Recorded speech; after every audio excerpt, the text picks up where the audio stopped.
بسم اللہ الرحمن الرحیم۔ معزز سامعین کرام، السلام علیکم۔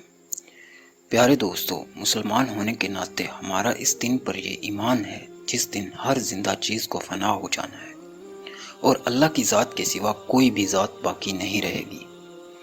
اس روز مردوں کو قبروں سے نکال کر اللہ پاک کے حضور پیش کیا جائے گا اور ہر شخص اپنے اعمال کے مطابق جزا یا سزا پائے گا۔ قیامت کے متعلق تمام انبیاء اکرام نے اپنی اپنی امت کو ڈرایا، لیکن حضور اکرم صلی اللہ علیہ وآلہ وسلم چونکہ آخری نبی ہیں اور آپ کے بعد قیامت تک کوئی نبی نہیں آئے گا، آپ صلی اللہ علیہ وآلہ وسلم نے قیامت کی تمام نشانیوں کو کھول کھول کر امت کے سامنے بیان فرمایا، اور آپ صلی اللہ علیہ وآلہ وسلم نے ان نشانیوں کو اتنا واضح طور پر بیان فرمایا کہ لوگ جب بھی ان کو اپنے سامنے ہوتا دیکھیں تو سمجھ جائیں کہ قیامت کا وقت قریب آن پہنچا ہے۔ اور آج کی اس ویڈیو میں ہم رسول اللہ صلی اللہ علیہ وآلہ وسلم کی بیان کردہ چھوٹی چھوٹی قیامت کی نشانیوں کے بارے میں جانیں گے، اور یہ بھی کہ آج کے دور میں وہ کس حد تک پوری ہو چکی ہیں۔ حضرت ابن مسعود رضی اللہ تعالی عنہ سے روایت ہے کہ میں نے اللہ کے رسول حضرت محمد صلی اللہ علیہ وآلہ وسلم سے قیامت کے متعلق سوال کیا کہ اے اللہ کے رسول، کیا آپ کو اس دن کے متعلق علم ہے؟ یعنی آپ کو قیامت کے آنے کے بارے میں کوئی علم ہے؟ آپ صلی اللہ علیہ وآلہ وسلم نے فرمایا کہ ہاں، اور قیامت کے بارے میں بہت سی نشانیوں کو بیان فرما دیا جن کے بارے میں ہر مسلمان کو جاننا انتہائی ضروری ہے تاکہ وہ ان نشانیوں کو اپنے سامنے ہوتا دیکھے تو فوراً سے پہچان جائے۔ ویسے تو ان نشانیوں کی بہت لمبی فہرست ہے، ان میں سے کچھ اہم ترین نشانیوں کو ہم اس ویڈیو کے اندر ڈسکس کریں گے۔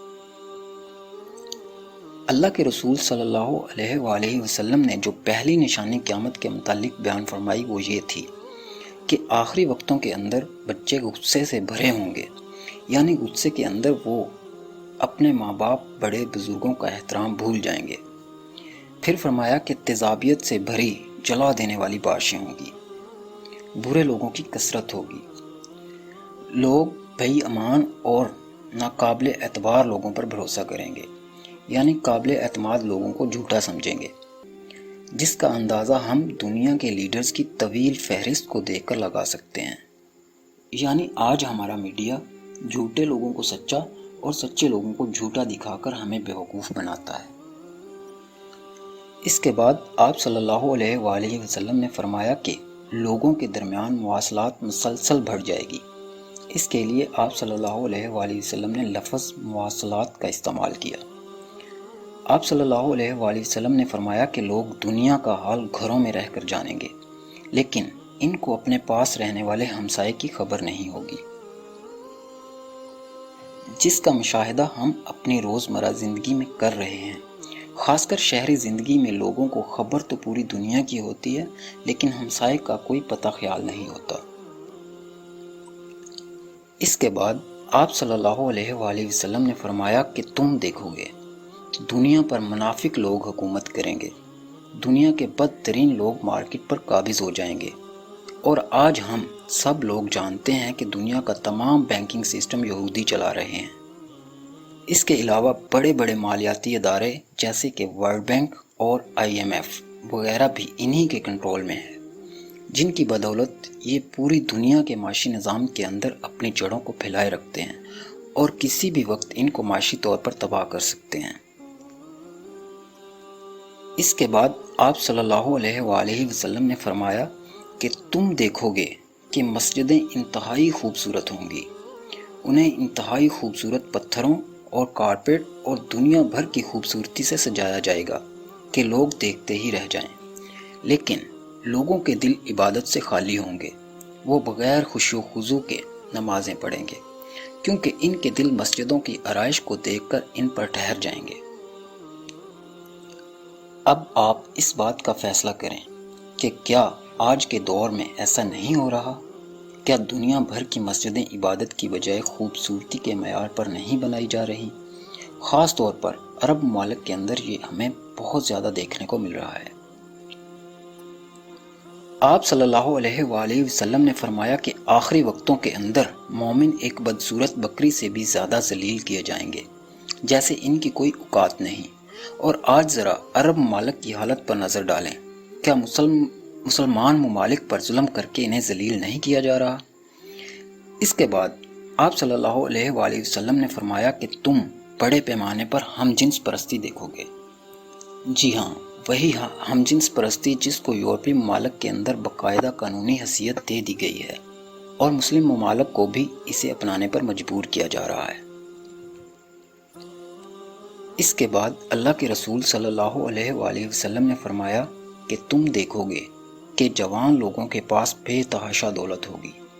تم ایسی تحریکیں دیکھو گے جو لوگوں کو بد تہذیب اور بے حیا بنا دیں گی، یعنی انہیں اسلام سے دور کر کے انہیں گمراہ کر دیں گی۔ آپ صلی اللہ علیہ وآلہ وسلم نے فرمایا کہ تم دنیا کی تہذیب کو تباہ ہوتے دیکھو گے، یعنی قتل و غارت اور تباہی دنیا کی تہذیب کا حصہ بن جائے گی اور ہر جگہ جنگیں ہوں گی اور خون بہے گا۔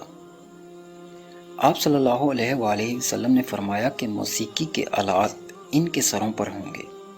اندازہ لگائیں کہ ان کے سروں پر۔ یہ بات آپ صلی اللہ علیہ وآلہ وسلم نے 1400 سال پہلے بیان فرمائی، جب ایسی کسی چیز کا نام و نشان موجود نہیں تھا، اور آج کے دور میں ہیڈ فون کی صورت میں یہ ہمارے سروں پر موجود ہے، اور ہمیں ایسے لوگ آج ہر جگہ دیکھنے کو ملتے ہیں۔ اس کے بعد آپ صلی اللہ علیہ وآلہ وسلم نے فرمایا تم لوگوں کو ایک دوسرے کی نقلیں اتارتا اور ایک دوسرے کا مذاق اڑاتے دیکھو گے۔ آج ہمارے سامنے ٹی وی شوز پر نہ صرف اسے آرٹ کی شکل دے کر پروموٹ کیا جا رہا ہے، بلکہ اس پر باقاعدہ پروگرام موجود ہیں۔ اس کے بعد آپ صلی اللہ علیہ وآلہ وسلم نے مزید فرمایا کہ اے ابن مسعود، تم بغیر نکاح کے اولادیں ہوتے دیکھو گے۔ اس کے بعد آپ صلی اللہ علیہ وآلہ وسلم نے فرمایا فتن ایک میٹ کی طرح لوگوں کو دکھایا جائے گا۔ اس کی دو سائیڈز ہوں گی، ایک ہاریزنٹل اور دوسری ورٹیکل، جو کہ آج کا ہمارا ٹی وی سیٹ ہے، اور شیطان اسی کے ذریعے انسان کو تشدد دکھا دکھا کر اسے جرائم کا عادی بنا رہا ہے، اور آخری وقتوں کے اندر دجال اس کو اپنے فائدے کے لیے استعمال کرے گا۔ آپ صلی اللہ علیہ وآلہ وسلم نے مزید فرمایا کہ عورتیں کپڑے پہننے کے باوجود بھی برہنہ ہوں گی، وہ اپنی چال میں جھومتی ہوں گی اور اس کی وجہ سے لوگوں کو اپنی طرف مائل کریں گی۔ آج ہم اس نشانی کو فیشن ڈیزائننگ کی مدد سے تیار ہونے والے بے حیائی کے لباسوں کی صورت میں پورا ہوتا ہوا دیکھ رہے ہیں، جن کو پہن کر نہ صرف عورتوں کے نسوانی خد و خال واضح ہوتے ہیں، بلکہ مرد ان کی طرف مائل ہوتے ہیں۔ آپ صلی اللہ علیہ وآلہ وسلم نے فرمایا کہ ایسی عورتیں جنت کی خوشبو سے بھی محروم ہوں گی۔ اس کے بعد مزید آپ صلی اللہ علیہ وآلہ وسلم نے فرمایا کہ لوگوں کے بال بیکٹیرین اونٹ کی مانند ہوں گے۔ دوستو، یہ بیکٹیرین اونٹ ایران میں ہوا کرتے تھے، یہ عرب میں موجود ہی نہیں تھے۔ پہلی بار جب یہ ایران سے عرب میں آئے تو عرب کے لوگوں نے انہیں پہلی بار دیکھا۔ آپ صلی اللہ علیہ وآلہ وسلم نے فرمایا کہ ایسے لوگ جنت میں داخل نہیں ہوں گے، بے شک اللہ کے رسول صلی اللہ علیہ وآلہ وسلم نے سچ فرمایا۔ آپ صلی اللہ علیہ وآلہ وسلم نے فرمایا کہ میری امت کے لوگ نہ صرف نشہ آور چیزیں استعمال کریں گے بلکہ اسے دوسرے ناموں سے پکاریں گے۔ آج اگر ہم اپنے ارد گرد نظر دوڑائیں تو ہم دیکھتے ہیں کہ مشروبات اور دوسری نشہ آور چیزوں کے اندر شراب کا استعمال معمول نہیں بن گیا، اور آج اسے لوگ فیشن کے طور پر نہ صرف استعمال کرتے ہیں، خاص طور پر شادیوں میں، بلکہ اسے گناہ سمجھنے کی بجائے اس پر فخر محسوس کرتے ہیں۔ یاد رہے کہ یہ باتیں آج سے 1400 سال پہلے اللہ کے رسول صلی اللہ علیہ وآلہ وسلم نے بیان فرمائی، جب ان نشانیوں کے بارے میں کوئی سوچ بھی نہیں سکتا تھا۔ آپ صلی اللہ علیہ وآلہ وسلم نے مزید فرمایا کہ عرب کے وہ لوگ جن کے پاس اپنا جسم ڈھانپنے کے لیے کپڑے اور ان کے پاؤں میں جوتے نہیں ہوں گے، وہ قرب قیامت کے اندر ایک دوسرے کے مقابلے میں نہ صرف اونچی اونچی عمارتیں بنائیں گے بلکہ باقاعدہ اس پر ایک دوسرے سے مقابلہ کریں گے۔ اس کے بعد آپ صلی اللہ علیہ وآلہ وسلم نے فرمایا کہ دولت کی کثرت ہوگی، جس کا مظاہرہ آج ہم عرب کے اندر ابوظہبی، دبئی، UAE، قطر اور بحرین جیسے ممالک کو دیکھ کر لگا سکتے ہیں۔ کیونکہ عرب کے وہ لوگ جو آج سے 60 سال پہلے تک دنیا کے غریب ترین لوگ تھے، ان کے پاس اپنا بدن ڈھانپنے کے لیے کپڑے بھی نہیں تھے، آج ایک دوسرے کے مقابلے کے اندر اونچی اونچی عمارتیں بنا رہے ہیں۔ آپ کو بتاتا چلوں کہ دنیا کی سب سے اونچی عمارت برج خلیفہ، جو کہ 828 میٹر اونچی ہے، دبئی میں موجود ہے، جبکہ اس سے بھی اونچی عمارت سعودی عربیہ جدہ کے اندر زیر تعمیر ہے، جس کا نام جدہ ٹاور ہے، اور یہ پورے 1 کلومیٹر اونچی ہوگی۔ دوستو ذرا سوچو، اس بات پر غور کرو کہ کیا یورپ کے پاس ان عمارتوں کو بنانے کی ٹیکنالوجی موجود نہیں ہے؟ نہ صرف موجود ہے بلکہ ان تمام عمارتوں کو بنانے والی کمپنیاں بھی یورپ کی ہی ہیں، مگر آپ صلی اللہ علیہ وآلہ وسلم کے ہر قول کو سچ ثابت ہونا ہے، اس لیے یہ عمارتیں صرف عرب کے لوگ ہی بنائیں گے۔ اس کے بعد آپ صلی اللہ علیہ وآلہ وسلم نے مزید فرمایا کہ سود کے اندر اضافہ ہوگا اور ہر ایک شخص سود سے متاثر ہوگا۔ آج دوستو ہم کریڈٹ کارڈ وغیرہ میں سود سے گھرے ہوئے ہیں، جس کا سب سے بڑا ثبوت بینکنگ سسٹم ہے، اور یہ سسٹم ایسا سسٹم ہے جو پوری دنیا کی اکانومی کو کنٹرول کرتا ہے۔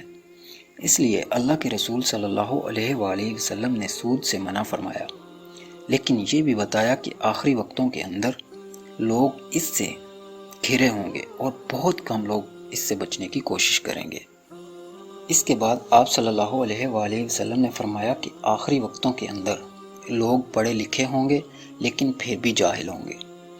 ایسا نہیں ہے کہ ان کے پاس پڑھنے کے لیے علم نہیں ہوگا یا پھر کتابیں نہیں ہوں گی، بلکہ اس کا مطلب یہ ہے کہ عالم جاہل ہو جائیں گے، وہ دین کو ایسے سمجھیں گے اور سمجھائیں گے جس کی وجہ سے مزید فتنے جنم لیں گے۔ اور یقیناً آج ان فتنوں سے ہر شخص واقف ہے، کیونکہ ہر ایک مکتبہ فکر کو ماننے والا دوسرے کو کافر کہہ رہا ہے۔ اس کے بعد آپ صلی اللہ علیہ وآلہ وسلم نے مزید فرمایا کہ مرد اپنی بیوی کی اطاعت کرے گا مگر ماں کی نہیں، وہ دوستوں کی بات سنے گا مگر باپ کو دھتکارے گا۔ کیا آج ہماری نوجوان نسل ایسا نہیں کر رہی؟ دوستو ویسے تو ان نشانیوں کی فہرست بہت طویل ہے، لیکن ان نشانیوں کو سننے کے بعد آپ کو بخوبی اندازہ ہو گیا ہوگا کہ قیامت آنے کے اندر کتنا وقت باقی ہے، اور اللہ کے رسول صلی اللہ علیہ وآلہ وسلم نے جو قیامت کے متعلق نشانیاں بتائی وہ نہ صرف لفظ بلفظ پوری ہو رہی ہیں بلکہ آج کس قدر ہم ان کا شکار ہیں۔ اب بھی وقت ہے کہ ہم توبہ کر لیں، اس سے پہلے کہ ہم پر توبہ کا دروازہ بند ہو جائے۔